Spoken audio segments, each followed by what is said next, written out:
오늘은 바울의 진심이라는 제목으로 하나님의 말씀을 살펴보겠습니다. 바울 서신을 읽다 보면 바울이 참 겸손한 사람이라는 것을 발견하게 되죠. 바울의 겸손을 볼 수 있는 본문들이 여러 곳에서 발견이 되는데 예를 들자면 고린도후서 4장 7절에 바울은 자신을 향해서 질그릇이라고 표현하기도 했고, 자기의 육신적 약함을 소개하는 고린도후서 12장 10절에 보면 내가 약할 그때의 강함이니라 라고 말을 하기도 하였습니다.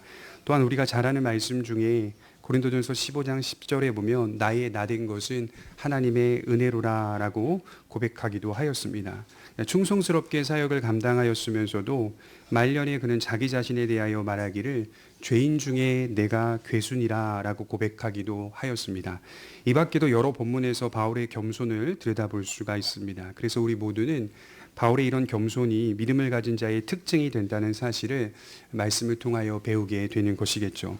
그런데 흥미롭게도 바울의 편지를 들여다보면 바울의 겸손만 있지 않고 자신의 신실함을 자랑하는 듯한 본문도 많이 발견이 됩니다. 신학에서는 이를 바울의 자기 변호 또는 바울의 믿음의 확신이라고 설명합니다. 고린도후서 11장 18절을 보면 여러 사람이 육신을 따라 자랑하니 나도 자랑하겠노라 라고 고백합니다. 고린도 교회 성도들이 육신을 따라 자랑하자 자신도 한번 자랑해 보겠다라고 말하면서 이 고백을 하고 있습니다. 고린도 교인들은 세상의 관점과 그 방식대로 자랑하기를 좋아했으나 바울은 육신의 방식대로 자랑하지 않고 하나님이 원하시는 방식대로 자랑해 보겠다라고 고백하는 것이죠. 내가 자랑은 하되 복음을 위하여 수고한 삶을 자랑하노라 라고 고백을 하고 있습니다. 또한 말년에 그의 고백을 들여다보면 디모데후서 4장 8절에 보면 이제 후로는 나를 위하여 의의 면류관이 예비되었으므로 주 곧 의로우신 재판장이 그날에 내게 주실 것이니 내게만 아니라 주의 나타나심을 사모하는 모든 자에게니라 라고 고백하기도 합니다. 바울은 여기서 자신을 위하여 의의 면류관이 준비되었다라고 하는 사실을 당당하게 밝히고 있습니다. 또한 디모데후서 4장 6절에 보면 내가 관제와 같이 부음이 되고라고 말씀을 하기도 하였습니다. 바울이 관제처럼 인생 가운데 쓰임을 받았다라고 고백을 하는 것이죠. 이 관제라는 단어가 원문에 보면 피 한 방울까지도 아끼지 않았다라고 고백하고 있는 내용입니다. 피와 땀을 다 쏟아붓고 그 사역을 잘 감당했다라고 하는 말씀을 하는 겁니다. 자신의 사역이 자신 있고 떳떳하다는 말을 하고 있는 것이겠죠.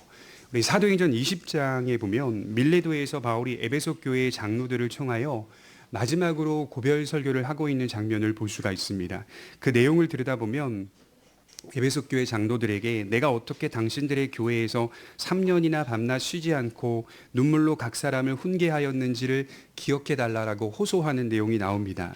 나는 3년 동안 에베소 교회를 섬기면서 그 어떤 잘못도 일으키지 않았다는 사실을 아주 당당하고 자신 있게 떳떳하게 밝히고 있습니다. 마치 이것은 사무엘의 고별 설교를 떠올리게 만드는 장면이라고 볼 수가 있습니다.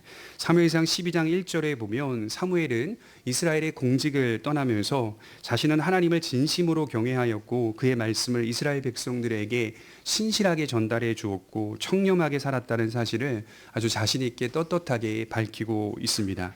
바울도 이와 같이 자기의 겸손을 이야기하고 있는 본문과 동시에 자신은 자신의 사역 가운데 신실했다, 떳떳하다, 자신 있다라고 하는 사실을 마치 자랑하듯이 말씀을 통하여 밝히고 있는 것이죠. 성경은 왜 바울의 겸손과 자신의 신실함을 자랑하는 듯한 말씀을 이렇게 함께 기록해 놓았을까요? 먼저는 믿음의 확신 때문이라고 생각합니다. 바울의 자랑은 육체의 자랑이 아니었습니다. 그것은 복음의 수고였습니다. 그리스도를 따라 살아가는 삶에는 반드시 칭찬이 있을 것이라고 스스로 확신했기 때문입니다. 이것은 교만해져서 자신의 사역을 자랑한 게 아니라 믿음의 삶의 끝에는 하나님의 칭찬과 상급이 있을 것임을 확신했던 바울의 신앙이었다고 볼 수가 있습니다. 여러분, 사람들에게는 각자의 가치 평가 기준이 있다고 합니다. 중요하게 여기는 가치 판단이 있습니다. 바울은 사람의 가치가 아니라 늘 언제나 하나님의 가치를 택한 인물입니다. 이것이 바울에게는 믿음의 확신으로 자리 잡고 있었고 자랑할 만한 것이었습니다. 또한 이렇게 자신의 사역을 변호하고 자랑하는 듯한 말을 할 수밖에 없었던 이유는 어쩔 수 없었기 때문입니다. 이런 자기의 사역의 신실함을 자랑하는 듯한 말씀들이 곳곳에 기록된 이유는 그 상황 속에서 어쩔 수 없이 이 말씀을 해야만 했기 때문인 것이죠. 바울이 사역을 할 때마다 바울의 사역을 의심하는 사람들이 교회 가운데 항상 존재했습니다. 바울의 직분을 의심했죠. 바울이 사도냐? 무슨 권위로 이렇게 사역을 감당할 수 있느냐? 무슨 권위로 교회 앞에 지도자로 설 수 있느냐?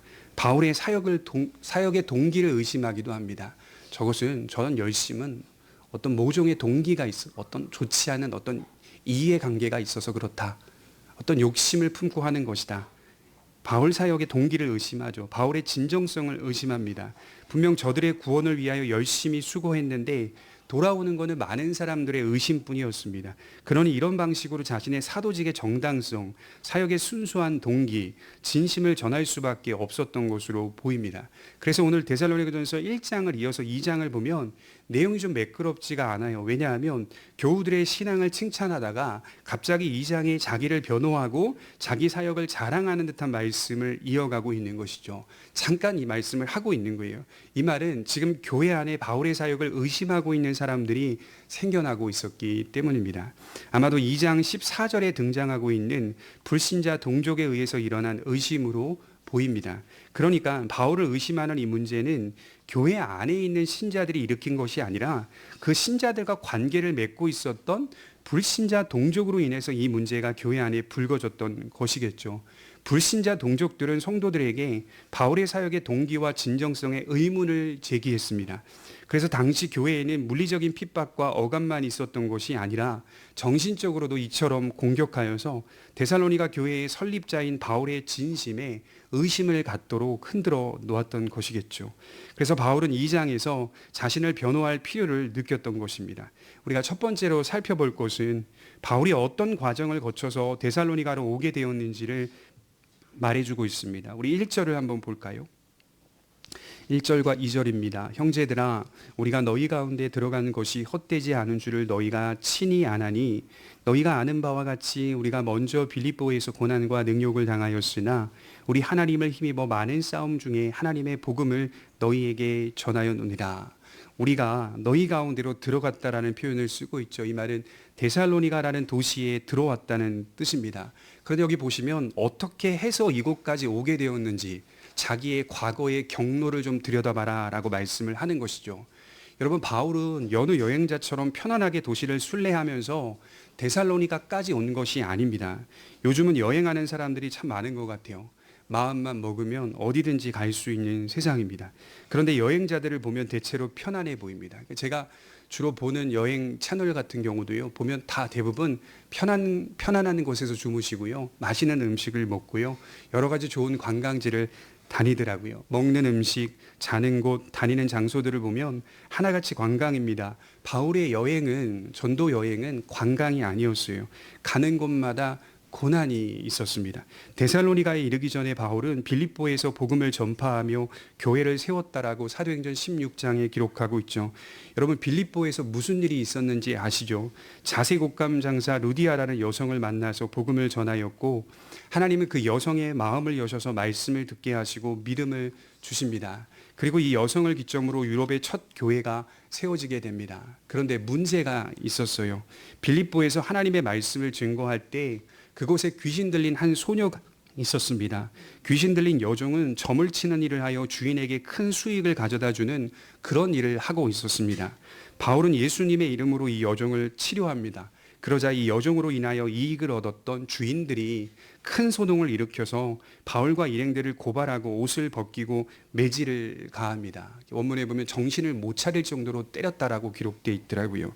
많이 맞고 감옥에 갇힙니다. 지금 바울은 그 이야기를 하고 있는 겁니다. 자신이 데살로니가까지 이르게 된 경위는 고난과 능욕을 당하며 왔다. 많이 맞았으니 당연히 아팠을 겁니다. 고난과 능욕을 당하였다라고 강조합니다. 능욕이라는 단어가 무슨 뜻이냐면 수치를 의미합니다. 옷을 다 벗기고 때리니 사람이 얼마나 부끄럽고 수치스러웠겠습니까? 제대로 회복할 시간도 없이 데살로니가까지 이르게 되었으니 빌립보에서 데살로니가까지 거리가 육로로 160km였다라고 해요. 얼마나 피곤하고 지치며 아팠겠습니까? 바울은 이런 반대를 받으면서 여기까지 왔다라고 하는 사실을 밝히고 있습니다. 이 반대를 뭐라고 표현하냐면 2절에 보면 하반절에 많은 싸움이라고 표현을 합니다. 하나님을 힘입어 많은 싸움 중에 복음을 너희에게 전하였다라는 말씀을 하고 있어요. 이 싸움이라는 말의 뜻이 분투라고 해요. 있는 힘을 다하여 싸우고 노력해 왔다라는 뜻입니다. 우리가 신앙생활을 하면서요, 두 가지를 기억해야 돼요. 하나는 내가 지금 무엇과 싸워야 하는지를 알아야 됩니다. 나는 지금 이 세상에서 무엇과 싸워야 하는지를 알아야 합니다. 동시에 우리가 그렇게 분투하며 신앙생활을 하고 있는지를 스스로의 신앙을 점검해 보실 필요가 있습니다.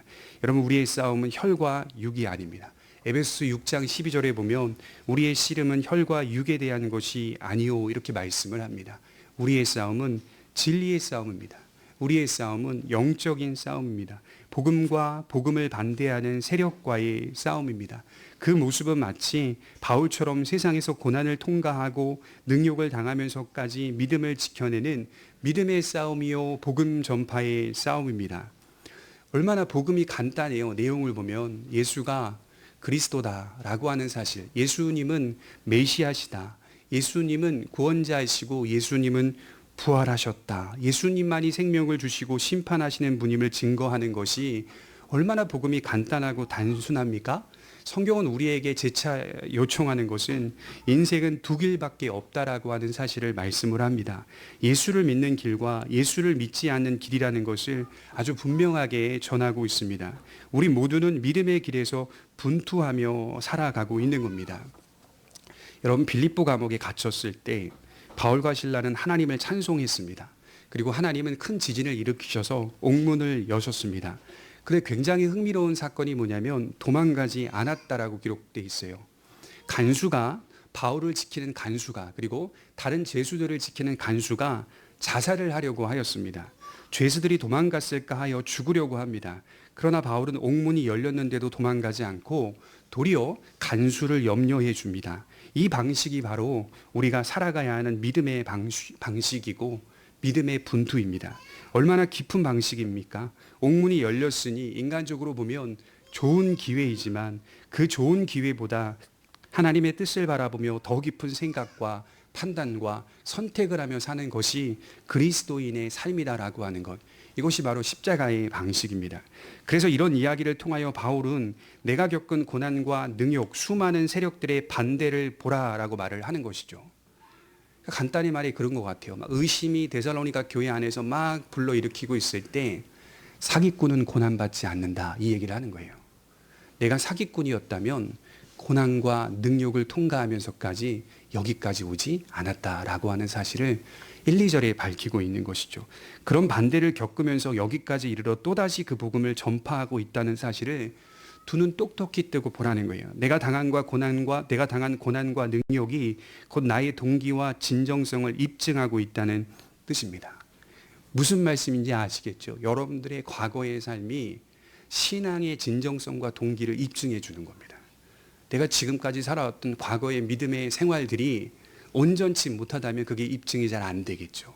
그러나 분투하면서 하나님 앞에 순수하게 주를 사랑하며 순종하며 살았다면 누군가에게는 우리의 동기와 진정성이 입증이 될 수밖에 없다라고 하는 사실을 말씀을 하는 것이겠죠.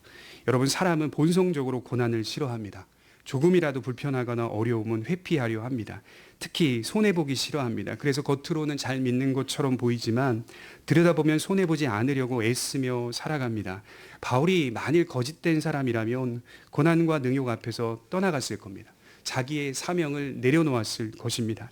몇 번 당해보니까 예수님을 믿는 건 그럴듯하고 동의는 되지만 이 길이 너무 어렵고 위험하니 일전에 마가 요한처럼 선교팀에서 이탈해 버리는 일들이 일어났을 것입니다. 그러나 바울은 고난과 능욕을 당하면서도 데살로니가에 와서 또다시 복음을 전파하고 있더라는 것입니다. 이게 바로 바울의 동기이고 바울의 진심입니다. 그래서 우리는 한 신자가 살아왔던 믿음의 삶을 통해 순수한 동기와 진심을 확인할 수 있어야 합니다. 성도는 이 땅에서 믿음을 잘 가지고 있다 하더라도요, 너무 온전치 못하기 때문에 연약하여 넘어질 수 있는 부분이 분명히 있습니다. 하지만 그럼에도 불구하고 그 방향을 놓지 않고 분투하며 살았던 우리의 형제와 자매들, 또 우리의 가족들, 또 우리의 부모님, 자녀들, 믿음의 친구들을 보면서 그 순수한 동기와 진심을 확인할 수 있게 됩니다. 결국 우리가 누군가로부터 마지막에 들어야 할 말이 뭘까요? 제가 볼 때는 하나라고 생각해요. 그 사람의 신앙은 진짜였어. 이거 들으면 그 사람 성공한 인생 산 겁니다. 그분의 신앙은 진짜였어. 다른 사람은 몰라도 우리 부모님의 신앙은 진짜였어. 내 자녀의 신앙은 진짜였어. 내 친구의 신앙은 진짜였어. 가만히 이렇게 보니까요, 오래 살진 않았지만요, 세상 사람들도 다 판단하고 있더라고요. 예수님 안 믿는 세상 사람들도 누군가 교회 다니고 있고 신앙생활을 하고 있으면요, 저 사람 진짜야, 저 사람 진짜 아닌 것 같아 라고 하는 사실을 판단하면서 이렇게 멀찌감치 바라보고 있더라고요. 안 믿는 사람들도 판단합니다. 진짜 기독교인인가 아닌가를 판단하고 있습니다. 우리의 믿음과 믿음의 삶이 분투하는 모습이 있다면, 고난을 당하면서 믿음을 지키고 능욕을 받으면서도 그리스도 안에 살고자 애쓴다면 우리 신앙의 진심이 누군가에게는 반드시 통할 겁니다. 그런데 여기서 조금 더 들여다봐야 하는 것은, 바울은 자신이 겪은 많은 싸움 속에서 하나님의 역할을 간과하지 않고 있다는 것이죠. 사람이요, 분투하며 살았는데 의지와 노력과 책임을 다하여 사명을 감당했지만 그것만으로 믿음의 길을 완수할 수 없다는 사실을 바울 서신 전체 가운데 자기의 사역을 자랑하는 본문 가운데서도요, 계속 집어넣고 있습니다. 여러분, 바울을 연구해 보면 사람의 책임과 의지를 많이 강조합니다. 그래서 마치 우리 칼빈의 교리 가운데 이런 게 있거든요. 100% 하나님의 주권, 100% 인간의 노력이라고 하는 그 개념이 있습니다. 100% 하나님의 주권이고 그 주권을 믿는 사람은 100% 책임과 의지를 다하여 노력한다라고 하는 사실을 우리 장로교인들은 배우면서 신앙생활을 하고 있습니다. 바로 그런 겁니다. 바울은 지금 사람의 책임과 의지를 강조하면서도 그 사이에 하나님의 역할을 반드시 집어넣습니다. 그래서 2절 하반절을 다시 보시면 하나님을 힘입어 많은 싸움 중에, 무슨 뜻이죠? 하나님께서 도와주심으로 말미암아 이 싸움에서 승리하며 왔다라고 하는 사실을 강조하는 겁니다. 도우심으로 말미암아 여기까지 왔다는 사실입니다. 그러니까 신자가 이 세상에서 고난을 통과하고 능욕을 당하면서도 믿음을 지켜낼 수 있는 근본은 어디서 나오느냐? 우리 힘만으로 될 수는 없다라고 하는 사실을 강조하는 거죠. 불가능합니다. 목사인 저도 시시때때로 얼마나 흔들리는지 모릅니다. 그럴 때 가끔 우리 성도님들의 믿음의 고백이 저에게 도전이 되기도 하고 그렇게 감사가 됩니다. 서로가 위로하고 권하며 근본적으로는 하나님의 도우심이 있어야만 우리의 믿음을 지켜낼 수가 있다라고 하는 것이죠. 그래서 하나님의 역할이 우리 삶에 항상 존재한다는 사실을 믿으셨으면 좋겠습니다. 두 번째로 살펴볼 것은 사람을 기쁘게 하려는 사역이 아니었다는 사실을 강조하고 있습니다. 우리 3절을 한번 볼까요? 2장 3절입니다. 3절 4절. 우리의 권면은 간사함이나 부정에서 난 것이 아니오 속임수로 하는 것도 아니라 오직 하나님께 옳게 여기심을 입어 복음을 위탁받았으니 우리가 이와 같이 말하면 사람을 기쁘게 하려 함이 아니오 오직 우리 마음을 감찰하시는 하나님을 기쁘시게 하려 함이라. 여러분, 강원도 영월에 가면요, 이 김삿갓이라는 인물을 기념하는 장소들이 여러 곳에 있더라고요. 궁금해서 좀 찾아보니까 이 김삿갓을 기념하는 그 기념관들이, 장소들이 영월만 있는 게 아니더라고요. 양주에도 있고요, 전남 화순에도 있더라고요. 그러니까 여러 곳을 돌면서 이분의 이제 영향력이 행사가 된 것 같습니다. 이분은 원래 양반이었는데 삿갓을 쓰고 전국을 순회하면서 마치 순회 전도자처럼 당시 조선 후기의 양반 사회를 비판했다라고 합니다. 그래서 방랑 시인 또는 방랑 철학자라고 평가합니다. 그래서 그가 쓴 시를 잠시 제가 들려드리면요, 재밌는 게 있더라고요. 두 가지 시가 있는데 핵심적인 게 이렇게 써 있어요. 하나는 삿갓 쓰고 방랑하니 세상 근심 멀어지고 시한수 읍졸이면 천하가 내 집이로다. 또 하나의 시는요, 이게 좀 재밌어요. 봄바람 불어오니 꽃은 피고 잎이 나네. 가난한 내 집 안에는 밥 대신 바람 들어오네. 가난한 내 집 안에는 밥 대신 바람 들어오네. 저는 이 대목이 너무 재밌고 되게 인상 깊더라고요. 바울이 살던 당시에도 수많은 방랑 철학자들이 있었고 순회하는 거짓 선지자들도 존재했다고 합니다. 그런데 그들 중 대부분이 인간적인 칭찬과 금전적인 이득을 얻는 데만 관심을 기울였다고 합니다. 바울도 이런 사람들과 같은 부류였을 것이다, 이렇게 생각한 것이죠. 바울도 이런 비슷한 사람일 것이다. 결국 사기꾼이라는 말입니다. 그러나 바울은 아니라고 다시 한번 강조합니다. 3절에 보면 우리의 권면은 간사함이나 부정에서 난 것이 아니고 속임수도 아니다. 당시에 존재했던 철학자들과 거짓 선지자들의 대표적인 특징 3가지를 말하고 있는 거예요. 그들은 간사했습니다. 방랑 철학자들, 거짓 선지자들은 대체로 간사했습니다. 지금이나 그때나 거짓된 자들의 특징은 항상 사람들이 듣기 좋아하는 말들을 한다. 그것을 사랑이라고 말하고 그것을 존중이라고 말합니다. 이렇게 메시지를 전하면요, 그 본질적인 내용에 들어가 보면 오류가 가득 차 있습니다. 간사하게 되면요, 오류가 가득 차 있습니다. 부정이라는 단어가 또 이어지죠. 이 부정은 탐욕을 의미합니다. 때때로 부정이라는 단어는 음욕을 나타내기도 합니다. 그들은 인간적인 욕망으로 가득 차 있었던 사람들이었습니다. 그리고 3번째로 이어지는 거짓된 선지자의 특징이 속임수라는 말이 나옵니다. 이 말은 방식과 방법을 의미합니다. 사람들을 미혹해 하기 위해 어떤 방법이든 사용했다는 말입니다. 그래서 원문에 보니까 이 속임수라는 단어의 뜻이 미끼라고 합니다. 미끼. 그러니까 고기를 건지기 위해, 생선을 건지기 위해, 물고기를 건지기 위해 그 낚싯바늘에 미끼를 끼우잖아요. 좋은 미끼를 끼울수록 많은 생선을 잡을 수가 있는 건 아니겠어요? 고기를 낚을 때 미끼를 사용하다, 이런 뜻이에요. 거짓 철학자들, 거짓 선지자들은 사람들을 낚기 위해서 여러 가지 미끼를 사용했다라고 말씀을 합니다. 그러나 바울은 이 3가지를 철저히 거부했다라고 하는 사실을 말씀을 하고 있어요. 어떤 난간에 봉착하든 자신은 복음을 있는 그대로 전파했다고 말씀합니다. 목적은 하나님을 기쁘시게 하려고 그랬다. 4절에 그렇게 말하고 있어요. 사람을 기쁘게 하려 하지 않고 오직 하나님을 기쁘시게 하는 삶이 나의 삶이었고 우리의 삶이었다라고 하는 사실을 강조하는 겁니다. 특히 바울이 하나님만을 바라보며 사역을 할 수밖에 없었던 이유는, 궁극적인 이유는 자신의 마음을 하나님께서 늘 감찰하시기 때문이다라고 말씀을 합니다. 다시 4절 하반절에 보면 오직 우리 마음을 감찰하시는 하나님을 이렇게 기록하고 있어요. 이 감찰하다라는 단어는요, 우리 마음이 하나님 앞에서 늘 드러나 있다는 뜻입니다. 늘 드러나 있는데 어떻게 간사하게 설 수 있겠습니까? 참 부끄러워요. 오늘 말씀 준비하면서 사실 1차적으로 말씀을 가르치는 지도자에게 향하는 말씀이거든요. 2차적으로 모든 성도들의 신앙을 가리키는 말이고, 간사하지 않은 적이 있었나? 제 자신을 들여다보면 간사했거든요. 솔직히 말해서. 부정하지 않은 적이 있었나? 부정한 적도 많았고요. 속임수, 성도들에게 미끼를 던지지 않았던 순수한 일관된 사역이 내 삶에 존재하나? 자신 있게 말하기가 상당히 부끄럽고 죄송스럽거든요. 바울은 이 3가지를 철저히 거부하면서 하나님의 사역을 이어갔다. 왜냐하면 나의 마음이 늘 하나님 앞에서 드러나 있었기 때문에, 하나님 앞에서 자신을 생각해 본 거예요. 어떤 동기와 어떤 진심으로 하고 있는지가 늘 드러나 있습니다. 하나님은 우리의 마음을 살피시고 시험하십니다. 여기 보면 감찰하다라는 단어가요, 정밀하게 보신다라는 뜻이에요. 마음을 아주 정밀하게 보고 계시는 분은 한 분뿐인데 하나님이시다. 제가 살면서 느끼는 거는 사람을 속이는 건 할 수 있습니다. 잠언이나 전도서 같은 데 자세히 읽어보시면 사람의 인생을 아주 쉽게 표현했는데 속고 속이는 인생이다, 이렇게 표현합니다. 속이는 사람도 언젠간 자신이 속게 되어 있다, 이렇게 표현을 해요.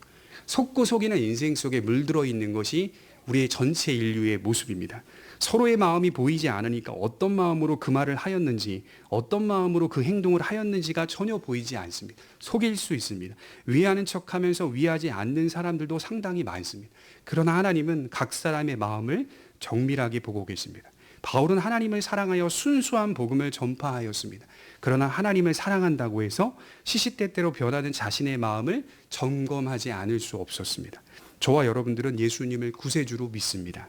그리고 우리는 주님을 사랑합니다. 그런데 우리가 주님을 사랑한다는 마음이 시시때때로 변한다는 것 아시죠? 물론 우리의 중심은 있으나 의지와 감정과 책임과 노력을 살펴보면 이게 시시때때로 자주 변합니다. 그래서 성경은 너희가 믿음에 있는가 너희 자신을 시험하고 확증하라, 이렇게 말씀을 하는 겁니다. 자주 들여다보라. 다른 사람을 위해서 기도하기 전에 너희들의 신앙과 너희들의 중심을 위해 먼저 기도하라. 이렇게 성경은 강조하죠. 기도하며 자신을 들여다볼 때 괴로울 수 있습니다. 민낯이 드러나니까요. 하지만 들여다봐야만 내가 어떤 존재인지를 정확하게 알 수가 있고 내가 앞으로 가야 할 방향에서 무엇이 나를 다스려야 하는지를 정확하게 진단할 수가 있습니다. 하나님은 지금도 저와 여러분들의 마음을 감찰하고 계십니다. 그래서 교회는 하나님을 사랑하고 하나님으로 기뻐하는 사람들이 모인 곳입니다. 그래서 교회에 오면 주일에 다 기뻐해야 하고 또 굉장히 즐거워해야 되는 것이 맞습니다. 그러나 사랑과 기쁨만 있는 것이 아니라 하나님을 두려워하는 사람들이 모이는 곳도 교회입니다. 교회가 조심해야 될 게 뭐냐면 엄숙주의는 교회가 지향하는 방향이 아닙니다. 그러나 엄숙은 해야 됩니다. 엄숙주의는 아닙니다. 교회는 율법주의는 지향하는 방향이 아닙니다. 그러나 율법은 지켜야 됩니다. 이 균형을 잘 갖추면서 신앙생활하는 곳이 교회입니다. 5절에도 보시면 너희도 알거니와 우리가 아무 때에도 아첨하는 말이나 탐심의 탈을 쓰지 아니하는 것을 하나님이 증언하는 것이라. 법정에요. 바울이 지금 누구를 증인으로 세우고 있냐면 하나님이 나의 증인이시다. 이렇게 하고 있어요. 법정에서 증인을 채택하는데 하나님을 증인으로 삼습니다. 이보다 더 확실한 게 어디 있겠습니까? 여러분 정치인들이 아주 오래전부터 제가 보면 청문회 같은 거나 이런 거 보면 거기에 나와가지고 가끔씩 이제 신자이신 것 같아요. 하나님의 이름으로 맹세하는 분들이 있었어요. 과거에.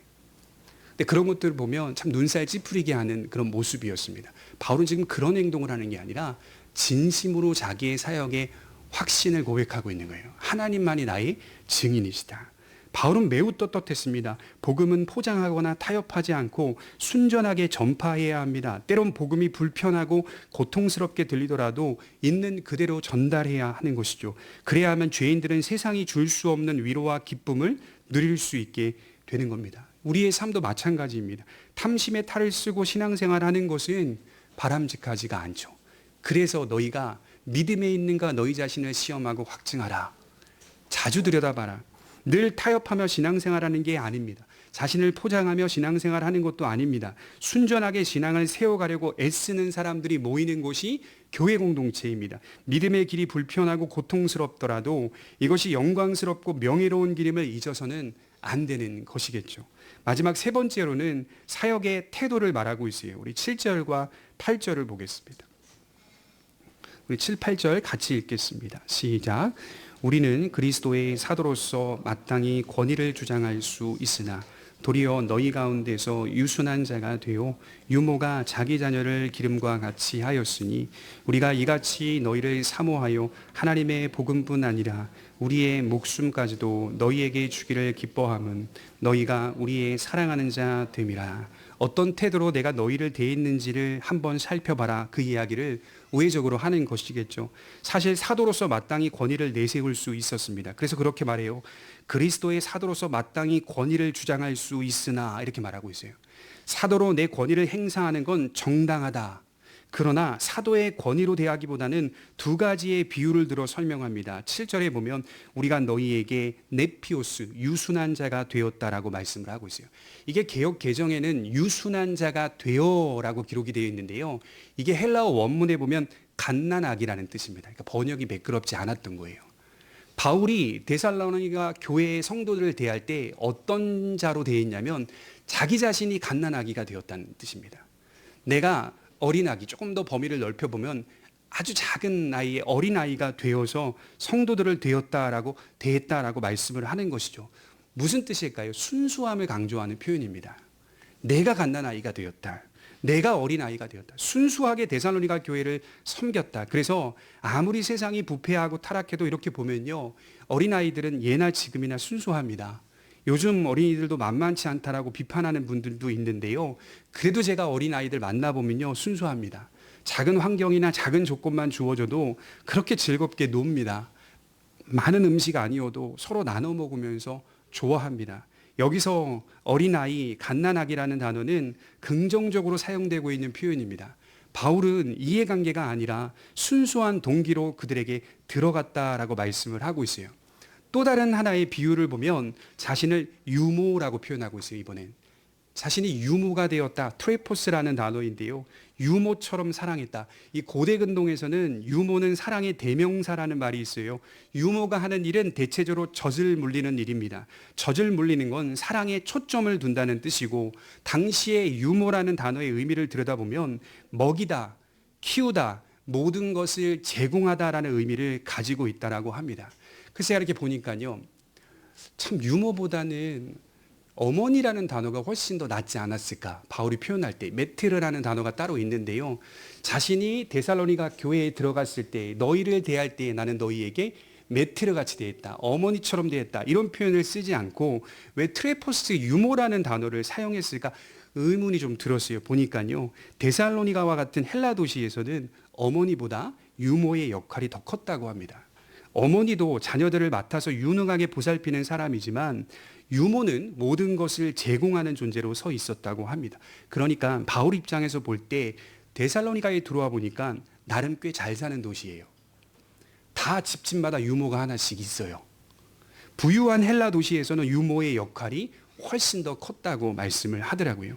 사랑으로 모든 것을 제공하는 존재가 유모입니다. 심지어 자기의 목숨까지도 너희에게 주기를 기뻐함은 8절을 이렇게 말해요.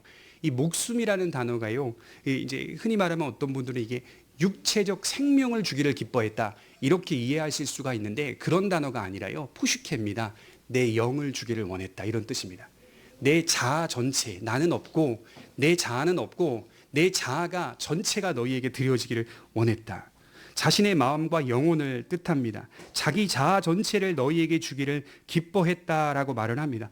그만큼 사랑했다는 뜻 아니겠어요? 그럼 여기서 사랑의 편지를 받아보신 분 계십니까? 젊을 때에 다 받아보셨죠? 사랑의 편지를 보면 처음부터 끝까지 사랑으로 물들어 있습니다. 그 문장과 내용들이 처음부터 끝까지 상대를 존중하고 사랑하는 말로 구성되어 있습니다. 그래서 읽다 보면 그가 나를 얼마나 사랑하는지 느껴질 정도가 사랑의 편지라고 합니다. 그것은 어휘나 문장의 구성이 탄탄해서가 아닙니다. 조금은 어눌해도 사랑으로 가득 차 있기 때문일 것이겠죠. 바울은 이와 같이 데살로니가 교우들을 대하였습니다. 그래서 우리에게도 적용을 해보면 우리가 가진 신앙의 동기 그리고 우리의 진심은 바울과 같아야 한다는 사실이겠죠. 그리스도를 향한 순수한 사랑에서 비롯된 성도를 향한 사랑, 그리고 그가 복음 안에서 잘 되기만 한다면 무엇이든지 제공할 수 있는 유모와 같은 마음, 이것이 바로 우리가 적용해야 할 신앙의 태도입니다. 여러분, 예수님께서는요, 요한복음 10장 10절에 자신은 선한 목자라고 말씀하면서 이렇게 이야기하셨습니다. 도둑이 오는 것은 도둑질하고 멸하고 죽이려 하는 것뿐이요, 내가 온 것은 양으로 생명을 얻게 하고 더 풍성히 얻게 하려는 것이라, 이렇게 말씀을 하였습니다. 바울이 어떤 사역을 하였죠? 생명을 얻게 하고 더 풍성히 얻게 하려는 것일 뿐이다 라는 분명한 사역적 결과와 열매가 그의 삶 가운데 풍성히 드러나 있습니다. 우리에게 하나님을 향한 이러한 믿음이, 또 서로를 향한 이러한 믿음이 나타나기를 주님의 이름으로 축원합니다. 기도하겠습니다.